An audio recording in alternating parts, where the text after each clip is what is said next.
Hello dear students, pre education centre पर आपका स्वागत है। आज का हमारा टॉपिक है पास्ट परफेक्ट टेंस। आज हम पास्ट परफेक्ट टेंस की पहचान, नियम और उसका अंग्रेजी में ट्रांसलेशन करना सीखने वाले हैं। तो सबसे पहले हम स्टार्ट करते हैं पहचान से, क्योंकि सबसे पहले वाक्य को पहचानना ही जरूरी होता है। तो इसकी पहचान है, वाक्य के अंत में चुका था, चुकी थी, चुके थे आदि शब्द आते हैं। जैसे वह किताब पढ़ चुका था, तो इसकी ये पहचान है कि वाक्य के अंत में या तो चुका था आएगा, या चुकी थी आएगा, या चुके थे आएंगे। उसके बाद इसके नियम क्या क्या हैं। तो इसका नियम नंबर 1 है, सभी कर्ताओं के साथ सहायक क्रिया हेड का प्रयोग करते हैं, चाहे एक वचन हो या बहुवचन हो। यहाँ पर सभी कर्ताओं के साथ सहायक क्रिया हेड का प्रयोग करते हैं। नियम नंबर 2 है, मुख्य क्रिया की थर्ड फॉर्म लिखते हैं। तो देखिए, मैं आपको बता दूं कि जहां पर कंटिन्यूअस होता है वहां पर आईएनजी लगती है वर्ब की फर्स्ट फॉर्म में, और जहां पर परफेक्ट होता है किसी भी टेंस में वहां पर थर्ड फॉर्म लिखी जाती है। तो इसके ये दो नियम हैं, सिर्फ के सभी कर्ताओं के साथ हेड का प्रयोग करना है और मुख्य क्रिया की थर्ड फॉर्म लिखनी है। और पहचान क्या है, वाक्य के अंत में चुका था, चुकी थी, चुके थे आदि शब्द आते हैं। अब चलिए ट्रांसलेशन करना स्टार्ट करते हैं। तो देखिए, अफर्मेटिव सेंटेंस में देखिए सकारात्मक वाक्य, इसका फॉर्मूला है सब्जेक्ट यानी कर्ता और हेड जो कि सभी कर्ताओं के साथ लगता है, प्लस वर्ब की थर्ड फॉर्म है और ऑब्जेक्ट है। देखिए, जैसे ये वाक्य लिखा है, वह किताब पढ़ चुका था। तो देखिए, वह किताब पढ़ चुका था, तो पहले सबसे पहले सब्जेक्ट यानी कर्ता, कर्ता कौन है, वह। तो वह की अंग्रेजी लिखेंगे सबसे पहले, तो ही यानी वह। उसके बाद वह किताब पढ़ चुका था, हेड। तो हेड तो यहाँ पर सभी कर्ताओं के साथ लगना ही है, तो हेड। वर्ब की थर्ड फॉर्म, वर्ब क्या है, क्रिया, क्रिया क्या है, पढ़ना। तो पढ़ने की होती है रीड, और उसकी थर्ड फॉर्म भी रीड ही होती है। तो he had read the. Object क्या है, किताब, तो किताब की अंग्रेजी बुक। उसके बाद है बे खाना खा चुके थे। तो देखिए, बे सब्जेक्ट क्या है, बे, तो बे की अंग्रेजी दे, तो दे। उसके बाद सहायक क्रिया हैड जो कि सभी कर्ताओं के साथ लगनी है, और इसमें क्रिया क्या है, खाना, तो खाने की होती है ईट, और थर्ड फॉर्म होती है ईटन, EATEN, ईटन।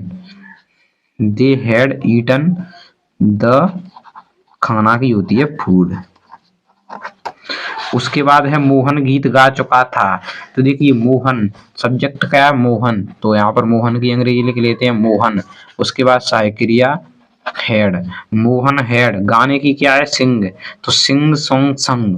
तो यहाँ पर SUNG थर्ड फॉर्म है, संग, संग ए, गीत की है सॉन्ग, SONG सॉन्ग। उसके बाद है हम पानी पी चुके थे।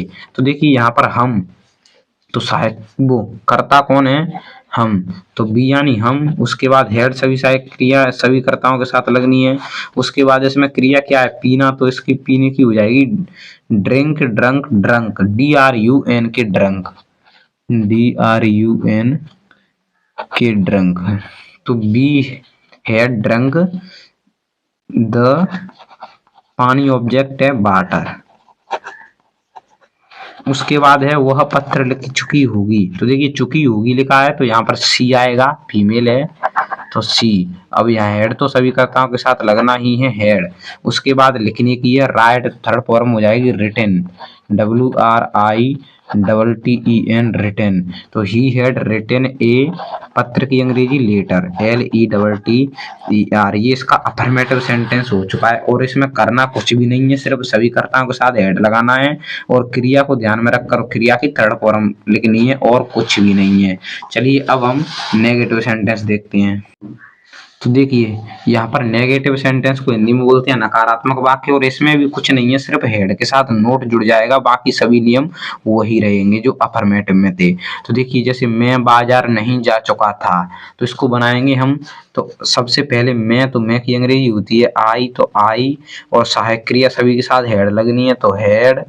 अब हेड के साथ यहाँ पर नेगेटिव है, वैसे भी नहीं की मीनिंग नोट होती है, तो आई हैड नोट, नेगेटिव है तो not, I had not gone to market. क्रिया गो है और थर्ड फॉर्म गॉन हो जाएगी, और गो के साथ टू हमेशा लगता है, और बाजार की मीनिंग मार्केट। इसी प्रकार वह पत्र नहीं लिख चुकी थी। तो देखिए, चुकी थी है, वह पत्र लिख चुकी थी, तो यहाँ पर सी आएगी, सी, तो सी। उसके बाद सहायक क्रिया हेड और नोट। अब क्या है, लिखना, तो लिखने की होती है राइट, तो ये हो जाएगी third form written, WRITTEN written. तो she had not written a, पत्र की अंग्रेजी लेटर। लेटर। उसके बाद है सीता खाना नहीं खा चुकी थी। तो देखिए यहाँ पर सब्जेक्ट क्या है, सीता। तो सबसे पहले सीता की स्पेलिंग लिखते हैं, सीता। और सहायक क्रिया हैड, और नेगेटिव है तो नॉट। अब उसके बाद क्रिया क्या है, खाना। तो यहाँ पर ईटन द फूड।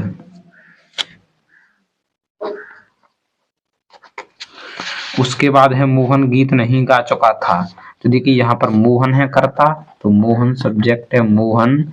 सहायक क्रिया हैड, और नेगेटिव है तो नॉट। यहाँ पर गाना क्रिया है तो सिंग की संग हो जाएगी, संग ए, और गीत की सॉन्ग। चलिए अब देखिए इंटेरोगेटिव सेंटेंस यानी प्रश्नवाचक वाक्य। तो यहाँ पर किसी भी टेंस का प्रश्नवाचक हो, सिर्फ पास्ट के इंडेफिनेट और प्रेजेंट के इंडेफिनेट को छोड़कर। यहाँ पर उसका पास्ट के इंडेफिनेट और प्रेजेंट के इंडेफिनेट में अफर्मेटिव और इंटरोगेटिव सेंटेंस के नियम अलग अलग होते हैं, लेकिन और बाकी सभी टेंसों में सिर्फ एक ही नियम होता है कि सहायक क्रिया को कर्ता से पहले लिख दिया जाता है, सिर्फ इतना ही होता है। और इसमें इतना ही है, देखिए फॉर्मूले में हेड यानी सहायक क्रिया है, इसको कर्ता से पहले लिख दिया है, और सब्जेक्ट वर्ब की थर्ड फॉर्म और ऑब्जेक्ट। नेगेटिव में सिर्फ नोट लगाया जाता है सहायक क्रिया के साथ, और इसमें सहायक क्रिया को आगे रख दिया जाता है। तो चलिए इनका ट्रांसलेशन करते हैं। तो सबसे पहले हेड आएगी, हेड। उसके बाद सब्जेक्ट क्या है, वह। तो ही की होती है वह, तो ही की मीनिंग वह। तो हेड ही। अब इसमें क्रिया का है उड़ाना, तो इसमें उड़ाना फ्लाई यानी उड़ना या उड़ाना होता है, तो इसमें थर्ड फॉर्म हो जाएगी फ्लाउन। फ्लाउन क्या उड़ा रहा है, पतंग, तो फ्लाउन ए काइट। उसके बाद हम खाना क्यों खा चुके थे। देखिए एक बात का और ध्यान रखना है, अगर बीच में क्यों कैसे आए तो सबसे पहले उसकी मीनिंग लिखी जाती है। ऐसे ये पैसे क्यों आया है, तो क्यों की अंग्रेजी लिखेंगे सबसे पहले। तो भाई यानी क्यों होता है WHY भाई। उसके बाद सहायक क्रिया हेड, और उसके बाद आएगा कर्ता। तो कर्ता कौन है, बी।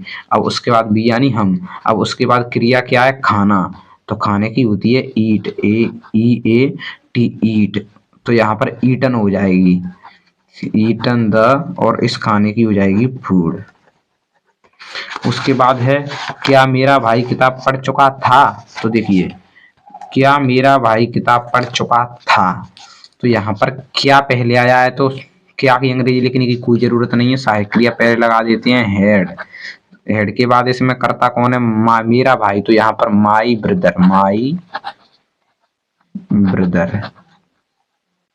Head my brother. किताब पढ़ चुका था, तो पढ़ना यहाँ पर क्रिया है रीड। तो रीड की थर्ड फॉर्म भी रीड ही होती है, रीड द बुक।